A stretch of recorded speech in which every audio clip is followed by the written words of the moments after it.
Welcome to Section 1 of the CAP Public Affairs Officer 101 course. We'll start by examining the CAP regulation that governs public affairs, CAPR 190-1. A PDF copy of the regulation is included in Section 1. If you have not yet downloaded and installed an application capable of opening a PDF document, please pause this presentation and do so at this time. Later in this section, you will learn how to download the latest version of the regulation from the CAP members website. Now, please download and open a copy of the regulation from Section 1 of the course. At the end of this section, you will be familiar with where to find information in CAPR 190-1, and you will know how to find the latest update of the regulation. This is important because regulations are frequently updated and CAP members are required to comply with the most recent version of the regulation. First, let's look at where to find information in CAPR 190-1. Page 1 of the regulation contains some of the most important information. Starting at the top right of the page, you will find the regulation number, and under the regulation number, the date of publication.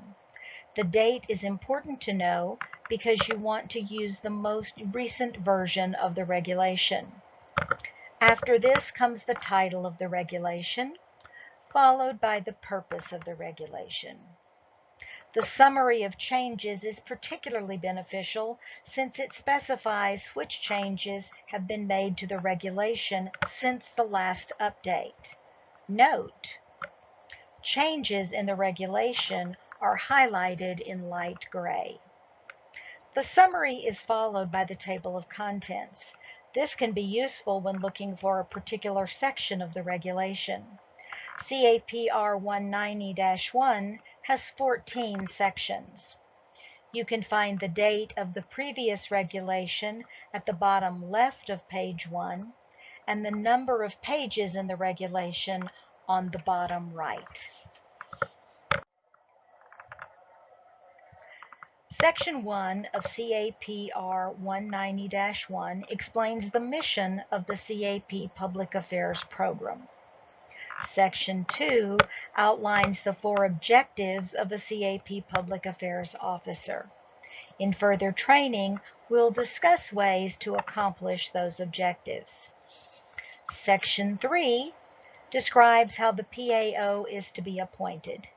Note that newly appointed PAOs who are not fully qualified must complete training within the first 12 months. Section 4 discusses the duties and responsibilities of a PAO. This section provides a broad outline of how the squadron, group, wing, and national public affairs programs work together to accomplish the goals of the public affairs program. Note how highlighted areas denote changes. The duties and responsibilities of each level of the public affairs program are continued at the top of page 3. This is followed by Section 5, which explains the type of support region and national public affairs will provide. Note that only wing and region PAOs are to contact higher headquarters. Squadron PAOs should contact their group or wing PAOs for assistance. Group PAOs should contact the wing PAO for assistance. Section 6 of the regulation describes training. The wing is responsible for providing training for PAOs. This normally happens once a year at the wing conference. However, this Texas Wing eLearning course also qualifies. We will discuss the CAP PAO specialty track training later in this course. Please note Section 6.5, Public Information Officer Training. A Public Affairs Officer, PAO, and a Public Information Officer, PIO, are two separate functions. A Public Information Officer, PIO, is a mission rating requiring specialized emergency services training. While all PAOs should work toward becoming PIO rated, do not confuse the two.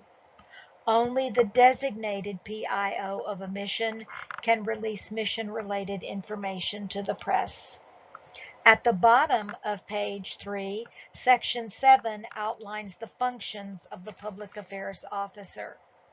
Function 7.1 is developing a public affairs plan. This is one of the most important requirements of the Public Affairs Officer and is one of the items contained on the subordinate unit inspection. Later in this course, we will put together a basic PA plan. Note, changes are highlighted in gray. At the top of page 4 continues the explanation of developing a PA plan. Again, later in this course, we will develop a basic PA plan. Function 7.2 talks about external information. Community relations and outreach are an important part of the public affairs program, and we will discuss how to incorporate external information into your public affairs plan.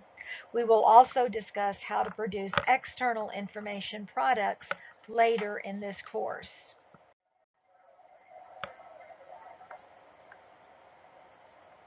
Page 5 continues the discussion about Function 7.2, External Information. Later in this course, we will review the various CAP resources and assemble the elements of a media kit discussed in Section 7.2.5. Pay particular attention to Section 7.2.9. Public Affairs Officers use Associated Press style, AP style, when writing press releases, and CAP style for all other correspondence. Again, please note the requirements outlined in sections 7.2.9.1 and section 7.2.9.2. This information pertains to public information officers. Function 7.3 describes internal public affairs, or how to keep the members of your unit informed about unit activities. We will discuss internal public affairs in more detail later in this course. Section 7.4 provides information about branding. Promoting the CAP brand is one of the most important functions of a PAO. This topic will be covered in detail later. Note, page 6 shows you changes by shading the area in gray. Page 6 of the regulation begins with Section 8, Newsletters, Magazines, and Other News Publications. Many squadrons produce a newsletter. Most squadron newsletters are produced using an email format rather than printing multiple copies. Texas Wing produces a magazine, Wings Over Texas. Unit PAOs should have a goal of submitting at least one article with photographs per issue. Submission guidelines for Wings Over Texas, the Southwest Region Flyby, Civil Air Patrol Volunteer, and Volunteer Now will be covered in PAO 102, Writing Press Releases. Section 9 describes 3 important resources for public affairs officers. We will discuss the how-to guide for Civil Air Patrol Public Affairs in the training section, Finding Information. We will discuss Civil Air Patrol Volunteer and Volunteer Now in PAO 102, Writing Press Releases. Section 10 outlines the requirements for using multimedia, particularly still and video photography. In the past, a good quality digital camera was a necessity for public affairs officers. Today, the camera applications on most smartphones will suffice. Page 7 again shows changes by highlighting them in gray. Section 11 provides information about digital media. Section 11.1 discusses the use of a website. Creating and maintaining a website is a requirement for all PAOs at all levels. We will discuss CAP Regulation 110-1 and how to use the website templates available on the PA Branding Resource Guide website in the course PAO 103, Developing a Website. Section 11.2 discusses other types of social media, like a Facebook account, created and maintained by the CAP unit. Section 11.3 describes how the PAO should advise members about how they portray CAP and CAP activities on their personal social media accounts. Section 11.3 is an important part of the PAO's job because once a member puts something about CAP on that member's social media site, it impacts the public's perception of CAP. How would you perceive CAP if a photo of a member receiving an award was posted next to a photo of a member doing something inappropriate? Section 12 describes the training, appointment, and duties of a PIO, Public Information Officer.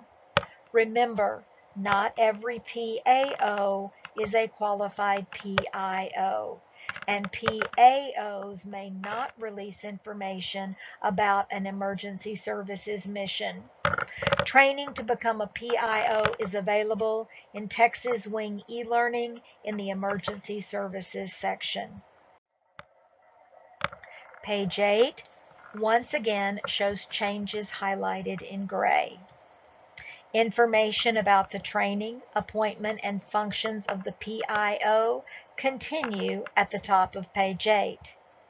Section 13 authorizes regions, wings, and groups to require reports from subordinate units.